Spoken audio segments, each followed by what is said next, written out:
Olá pessoal, bom dia, boa tarde, boa noite, não sei que hora vocês vão estar assistindo isso.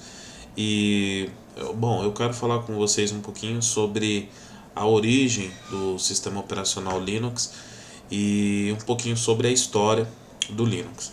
O Linux, na verdade, ele remonta do Multics lá na década de 60.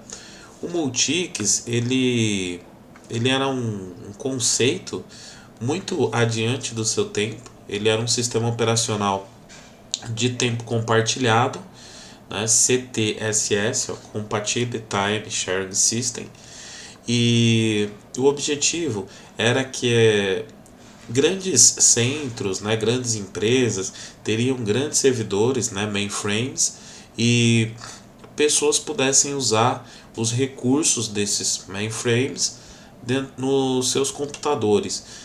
E a ideia do consórcio de empresas, na época, que financiou o projeto, era que esses computadores que utilizassem os recursos desses grandes mainframes pagassem uma taxa, como você paga uma conta de água, como você paga uma conta de luz, você pagasse para você ter acesso a esses recursos que estariam sendo executados nesses grandes computadores. Então esse era o objetivo desse computador aí, desse projeto lá na década de 60, né, 1964. O que é importante a gente observar nesse Multics, né? Se você pegar aí na Wikipédia conteúdo aí sobre o Multics, o que é interessante nessa história é que eles conseguiram muita coisa, como ter acesso remoto com terminais, né? O conceito de multiusuário. Então muita coisa foi bacana dentro desse projeto. E esse projeto deu origem ao Unix, tá? O que acontece? O projeto acabou não dando muito certo, então no finalzinho da década de 60 o Multics foi descontinuado. Algumas empresas que financiavam o projeto saíram do projeto. Entre destaque nas empresas que financiavam o projeto estava a GE, General Electric, o MIT, ETIT, né, que era Laboratórios Bell. Então eles acabaram se retirando do projeto e o projeto teve seu fim. Mas o projeto tinha grandes cabeças ali que trabalhavam no Multics, como Ken Thompson, Dennis Ritchie, e essas pessoas acabaram continuando aí por conta e com o financiamento de algumas empresas o desenvolvimento de um sistema operacional com base no que eles já vinham desenvolvendo, que eles já vinham fazendo aí para o Multics. E esse sistema operacional é o Unix, tá? Então aqui tem um pouquinho aqui da árvore, se a gente pegar aqui, vamos abrir um pouquinho dessa árvore evolutiva do Unix, vamos ver se melhora aqui pra gente ver. Acho que eu não vou conseguir melhorar muito isso. Bom, enfim, eu deixo o link aí na referência, tá? Mas aí você tem isso na página da Wikipédia também, é bem tranquilo. Aqui seria uma ramificação aí desde o Multics até o Unix e tal. Mas falar um pouquinho aí do Unix, né? Então o Dennis Ritchie e Ken Thompson eles reescreveram em 1973 o Unix para a linguagem C.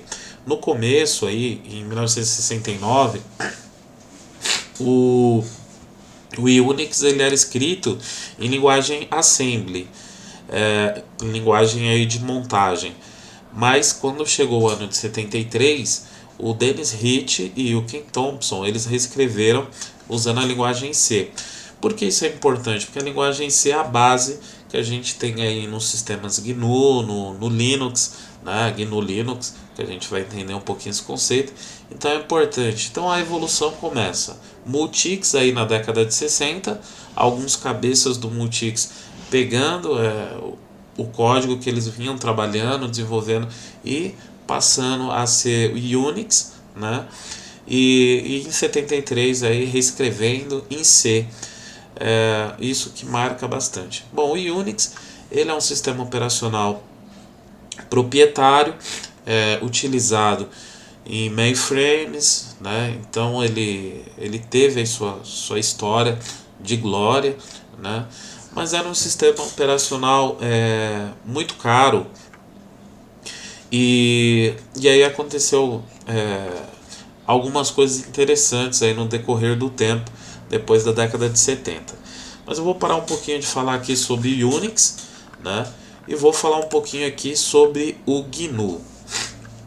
Aqui no lado vocês podem observar a foto aqui do Richard Stallman, tá?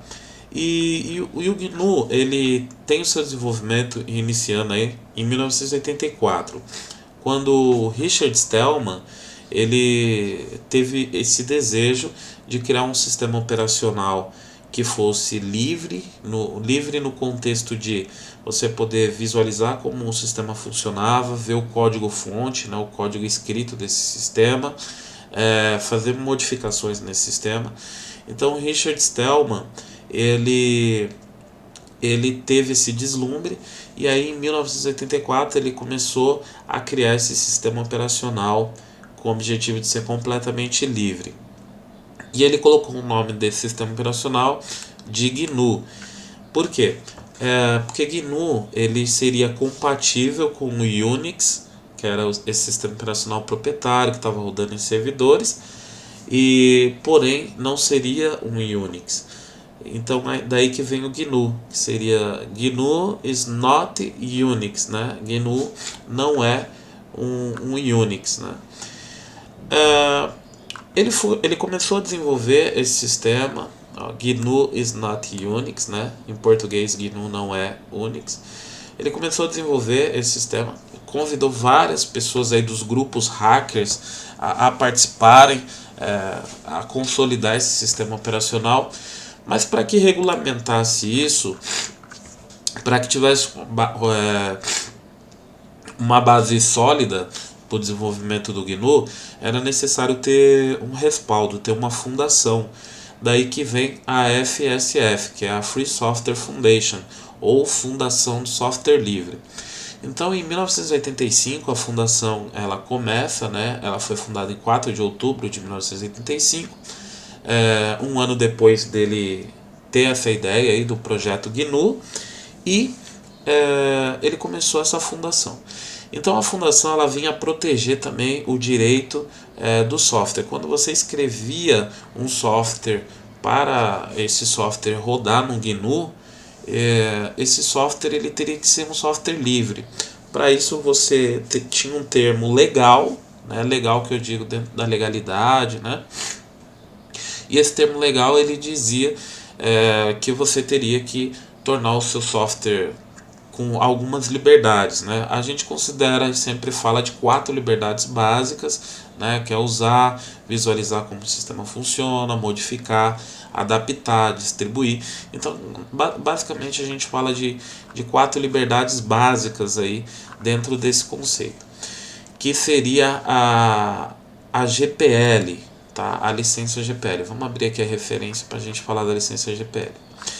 Então, basicamente, essas 4 liberdades, né, que são regidas nessa GPL, o que é a GPL? É essa licença de software. Quando você tem um software proprietário, você tem lá os termos de uso, que é a licença, e no caso do software livre, você também tem um termo de uso, você também tem uma licença. Essa licença ela vai dizer, olha, tá vendo esse software que ele poderia te proibir disso, disso, isso. Na verdade, o autor ele está te autorizando a fazer isso, mas você tem além de direitos, você tem deveres, né? Então vamos entender basicamente essas liberdades. E essa licença ele colocou o nome de GPL, que seria General Public Licença, ou licença de público geral. Basicamente as 4 liberdades dessa licença GPL são liberdade de executar o programa, liberdade de estudar o programa, liberdade de distribuir cópias desse programa e liberdade de aperfeiçoar o programa. Então, basicamente, a gente tem 4 liberdades básicas quando a gente trata aí tratando aí de software livre sobre a licença GPL. Hoje em dia existem várias outras licenças que, mesmo para software livre, existem várias outras licenças. Mas no começo a GPL foi precursora, né? Ela que iniciou isso. Então, só para a gente recapitular, começamos lá na década de 60 com o Multics, que era um projeto de ter um sistema operacional para compartilhar os servidores, processamento e tal, por outras máquinas. Alguns membros saíram e começaram o Unix. Um marco importante do Unix é que ele foi implementado depois em linguagem C, em 1973. E depois nós temos aí, em 1984, Richard Stallman querendo desenvolver um software, um sistema operacional, chamado GNU, com o objetivo de ser um software livre. Para garantir essa liberdade, ele fundou a Fundação de Software Livre, FSF, em 1985, e criou uma licença chamada GPL, que dá basicamente essas 4 liberdades para o autor. Ok? Chegamos então aqui ao Linux. No ano de 1992, o GNU, esse sistema operacional aí desenvolvido com a ideia de Richard Stallman e com agora uma vasta comunidade, né? Já estamos em 92, isso vem desde 85 com a Fundação de Software Livre. O GNU ele ainda não tinha um kernel. E o que é o kernel? O kernel é o núcleo de um sistema operacional. Ele que é a camada entre o hardware, tá? e o software aí. Então ele que vai fazer a sua memória funcionar, né? Ele que vai fazer os seus discos rígidos, ele que vai fazer todo o seu hardware funcionar e essa interação, né? E ele vai te dar a camada aí de software. Acima disso você vai interagir, você vai ter um shell de comandos que você vai mandar mensagem através desse shell que vai interagir lá com o kernel. Então o kernel ele é núcleo, né? A tradução para isso seria CERN, né? Seria núcleo. E em 1992, Linus Torvalds ele era um estudante de ciência da computação na faculdade de Helsinki, na Finlândia, e ele aqui Linus Torvalds, e ele começou a fazer uma implementação, uma melhoria de um sistema operacional chamado Minix, tá? E é interessante a gente ver aí e abrir até aqui a referência do Minix. Eu vou voltar aqui. Por que é interessante a gente ver essa referência do Minix? Porque o Minix ele era um sistema operacional desenvolvido para que os estudantes universitários, né, a grande maioria de estudantes universitários, pudessem compreender como que era o funcionamento do sistema operacional Unix. Só que o Unix, como era proprietário, era um sistema caro, um sistema que só roda em servidores, não seria tão possível. Então o Minix seria uma maneira dos estudantes de ver como funcionava, né? Como se fosse uma simulação, uma emulação de um sistema operacional Unix. O Minix foi escrito por Andrew Sturge Turnbull, esse cara aí que dá pra gente ver aí no vídeo, muito famoso, né? Escreveu vários livros para todo mundo que faz cursos aí na área de administração, ciência da computação e tudo mais. É um ícone, né? Andrew Turnbull. E você vê, o cara é tão bom que ele basicamente escreveu esse sistema operacional inteiro num livro, onde você pegava o código-fonte desse livro, se você compilasse esse código-fonte, você transformava isso no sistema operacional que é o Minix. Vale a pena depois pegar na Wikipédia, ver a referência, né, e entender um pouco mais sobre o Minix. E Linus Torvalds pegou aí o Minix, né? Então, se a gente vê, ele começou o desenvolvimento do núcleo como projeto particular, inspirado pelo seu interesse no Minix, um pequeno sistema Unix desenvolvido por Andrew Turnbull. Ele limitou-se a criar nas suas próprias palavras o que ele disse que ele estava fazendo. Um Minix melhor do que o Minix, tá? Essas são as palavras de Linus Torvalds. Mas seu sistema ficou tão bacana, ficou tão legal, que ele acabou recebendo o apoio da Fundação de Software Livre, acabou sendo acoplado ao sistema GNU, e Linus Torvalds licenciou esse seu kernel, esse seu sistema, né, o kernel, sobre a licença GPL, que a gente já falou, a licença pública que dá aqueles direitos, né? Então vamos voltar lá, licença GPL. Direito de executar, estudar, redistribuir e aperfeiçoar. Logo, o Linux, junto com os softwares que já haviam, porque o GNU, desde 85, a Fundação do Software Livre vinha recebendo vários softwares, várias pessoas enviavam softwares para que fosse usado no GNU. A única coisa que o GNU não tinha ainda era o kernel. Então, quando chegou o ano de 92, fundiu-se, né, todos os softwares que já tinha para o GNU. Então, tinha um monte de coisa já funcionando no GNU. Com o kernel. O GNU, na verdade, ele rodava todas essas aplicações aí em Unix e tal, porque ele não ainda tinha um kernel.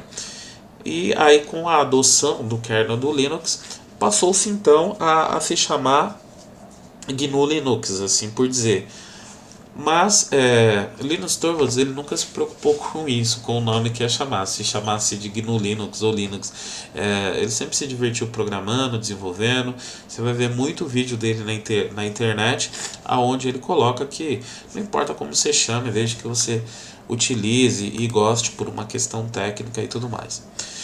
Então aí vem o conceito open source, porque a Fundação de Software Livre ela prega, né, hoje chegou até assim ao ápice de muitas pessoas dizerem que é quase religião ou filosofia, né? A Fundação de Software Livre prega mesmo a exclusão de softwares proprietários, que softwares proprietários não devem existir, e prega sempre o desenvolvimento de software livre. Esse é o papel da Fundação de Software Livre, né? FSF, Free Software Foundation. Já o conceito de código aberto, na verdade, ele é um conceito um pouco mais novo, e lá para o ano de 1998, alguns membros da Fundação de Software Livre saíram e fundaram a OSI, né, Open Source Initiative, e trouxeram o conceito de open source, que seria código aberto. Um modo mais simples de explicar isso, eles informaram no começo, né, que um desses motivos era que a palavra free, de free software, dava a entender que era software gratuito, o que era ruim. Quando você chegava para uma empresa, para o mundo corporativo e dizer que usava free software, software gratuito, a gente se assimilha, pensa, né, coisas que são gratuitas que não tem qualidade, que não é legal. Então, o conceito em dizer código aberto ou open source era melhor para a questão comercial. Esse foi o primeiro ponto que eles disseram, que por isso eles começaram a iniciativa open source.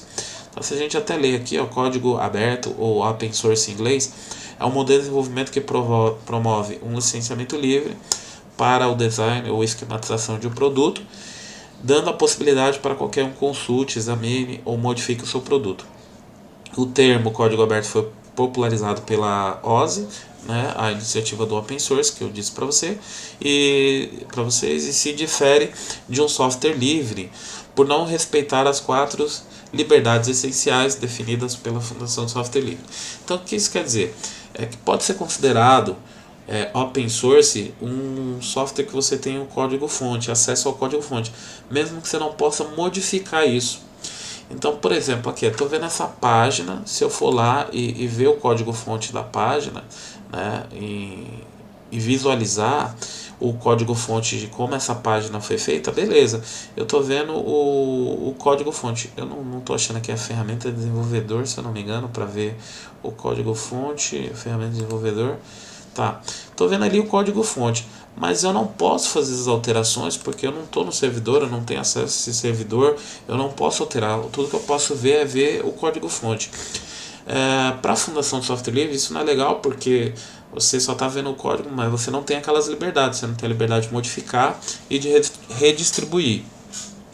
Já o modelo open source, OSI, diz que tudo bem, se você mostra o código-fonte, tranquilo, mesmo que você comercialize isso. Então, a adoção do open source acabou que elevou em muito o desenvolvimento do Linux e de várias ferramentas, porque começou a ser mais agradável para empresas como Microsoft, Apple, financiar projetos. Tanto que o open source é parceira hoje aí da Open Source Iniciativa, do Linux, né? Investindo financeiramente, até pesado. E então essa adoção desse novo modelo em 98 acabou impulsionando o desenvolvimento do Linux e acabou sendo muito mais rápido. Hoje tem defensores da Fundação de Software Livre que fala que devemos, né, chamar o sistema apenas de GNU Linux para fazer referência ao GNU de onde veio, e que a Fundação de Software Livre é que está correta e tal. Outros defendem que você pode chamar o sistema como você quiser e que o modelo open source é um modelo mais inteligente. Particularmente, né, no meu ponto de vista, aí eu tenho que fazer uma observação muito grande para não atacar ninguém, nem quem é fundamentalista aí do movimento software livre. O meu ponto de vista, eu sou mais o open source, eu acho mais bacana, eu entendo o open source. Então, assim, no modelo open source, tudo bem, pode ter o software proprietário, mas desde que eu tenha acesso ao código-fonte, desde que eu entenda que aquilo não é um malware, que não vai me prejudicar e tal. Então é um modelo que, na minha opinião, é melhor para o mundo comercial, e a gente sabe que é o mundo comercial que acaba movimentando, né? Sem uma adoção financeira, o desenvolvimento fica lento. Tanto que, se você for fazer uma comparação de softwares que tem aí uma parceria com o OSI, né? Que tem parceria com a Open Source Initiative, você vai ver que eles deslancharam, desenvolveram muito mais do que aquele software tradicional que só fica na Fundação de Software Livre, que acaba sendo feito de maneira voluntária e sem muito investimento, né?